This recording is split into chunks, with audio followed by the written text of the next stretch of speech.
Hey, what's up, Lorain County High School Hoops fans? Welcome back to another episode of In the Paint. I'm your host, Rocco Nushi, the one and only Kristen Bauer behind the camera as always, as we are here live at the Chronicle Telegram again for another episode of In the Paint. Glad you could be locked in with us here today. So before we dive into some of the results from this past week and weekend, as we told you last week, the boys tournament draw took place this past Sunday. So the girls and boys brackets are now out. So we won't go through all of the teams, obviously, and where they're seated. Will be here forever. So you can check out the OHSAA website for more details on where your school is playing, where they're seated, all that good stuff.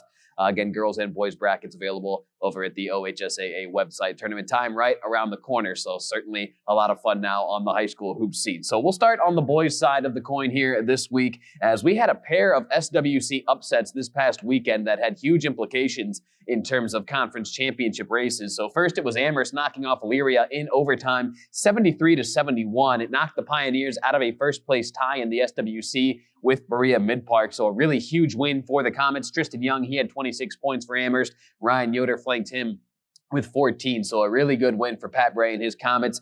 And elsewhere in the SWC, it was Midview upsetting Avon 54-51. That dealt a big blow to SWC title hopes for the Eagles, as David Moore poured in 16 for the Middies. He got 15 from Drew DeFranco and then 13 from Bryson Hicks, who's had a really nice couple of weeks here for Midview. So Berea Mid-Park, a big thanks to Amherst and Midview from them, as they've kind of created some separation in that SWC race. But things not over yet there. We'll get back to that here in a second, as the Pioneers, they're just a game back, and they have a potential chance of getting a share of that conference title. Elyria and Berea Mid-Park set to meet up on February 23rd. That game would be at Berea Mid-Park. So depending how things, kind of shake out here in the next couple of days, Elyria still has a chance, I believe, at that SWC title when they go to Berea Mid-Park on February 23rd. But both Avon and Elyria bounced back earlier this week on Tuesday night in non-conference action. Avon picked up a win at home over Lorain, 63-45, a huge second half for the Eagles.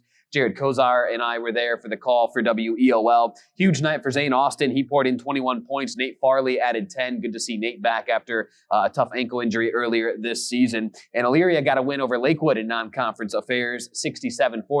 Jaden Crutcher led the way with 20. Taylor Blanton aided him with 17. In the Lorain County League, as we step away from the SWC for a second, still tied atop the standings, Brookside and Firelands are, that is. Those two still set to collide on February 23rd. I believe they each have one more conference opponent before then. So if they can pick up wins in that other conference game, that would set up a Lorain County League championship game on February 23rd between Brookside and Firelands. So looking forward to that one, no question. Elsewhere in the Lorain County League, Columbia, they got a win over Open Door this past week, 82-59. Huge night for Nate Borling and Justin Smith. They scored 22 and 21 points respectively. So pretty big performance from those two. Wellington got a win over Northwestern, 69-53. And how about a 40-burger? 40 points for Sean Whitehouse. Huge night for that young man. So congrats to him and Wellington on that win over Northwestern. And Clearview got a win over at Fairview, 72-57 the final. 25 points for Jai Walton, 16 for Malcolm Lane, and 15 for Cy Christensen. So Clearview really hitting their stride here at the tail end of the season. Nice to see them kind of start to put things together again at the tail end of this regular season. On to the girls' side of the equation now. Congratulations to Olmsted Falls. I know we don't talk about them a whole lot here on the show, but they captured their 6th straight SWC title. They knocked off Avon Lake 37-36 this past Saturday in what was a really good basketball game. The Shore Gals had a couple of opportunities at the end to try to win that game, just couldn't get that final shot to fall. So congratulations to Olmsted Falls. Again, their 6th straight SWC title. Jordan Eaton continues to build that dynasty over there. Maddie Sarabach had 15 points for the Bulldogs in that win over Avon Lake. Keystone, they barely keep their perfect season alive. They got a 26-21 win over North Olmsted. So a low-scoring affair, certainly. Maybe that was part of the game plan for North Olmsted going into that one. But Keystone, they keep that perfect season alive. We'll see how things shake out here in the next couple of days to see if they can capture that perfect season under head coach Rocky Houston. Back into the SWC, again on the girls' side, North Ridgeville got an overtime win over Berea Mid-Park, 48-45.